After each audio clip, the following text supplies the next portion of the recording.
น้องตั้งนางโรงเรียนมอต้นสยามมงคลขอมาอธิบายบทฟ้อนเพื่อขันเวลา โดยสำหรับบทฟ้อนบทนี้แมนว่าถึงวิธีการดำรงชีวิตของชนเผ่าภูไทยและชาวภูไทย ที่ไปท่องเที่ยวในตัวเมืองหนึ่งในแขวงสวรรค์ก็คือเมืองจำพรเมืองจำพรเป็นเมืองหนึ่งที่มีห้องห้อยประวัติศาสตร์และวัฒนธรรมที่เก่าแก่มีแหล่งท่องเที่ยวที่น่าสนใจห่วงติดตามหับชมการเดินทางของพวกน้องหนุ่มสาวชาวภูไทยที่จะพาทุกท่านเข้าไปเที่ยวชมเมืองจำพรมุกประวัติศาสตร์ที่เก่าแก่ของแขวงสวรรค์ในเขตมาบัดนี้พวกน้องวงเห็นมอต้นสยามมงคลพร้อมแล้วที่จะเฮ็ดการแสดงให้ทุกท่านได้รับชมในบทฟ้อนเทวทินแขวนแดนสวรรค์เด้อเฮ้ยดูใส่เฮ้ยแล้วนะภาษาท้องถิ่นครับ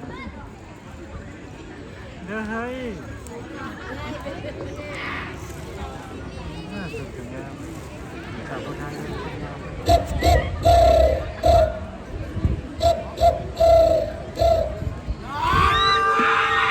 ทิมฐานปฏิวัติทิวทัศน์น้ำตาดินแดนเก่าเล่า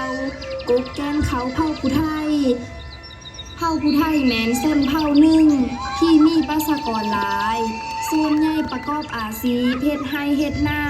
ปลูกฝังเลี้ยงสัตว์ท่าวางจากการดำนากลุ่มแม่หญิงชาวผู้ไทยก็พากันปลูกหมอนเลี้ยงไหม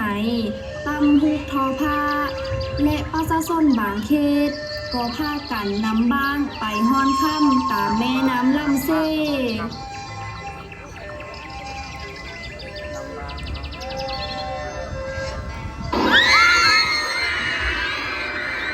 เมื่อฮอดงามฤดูฝน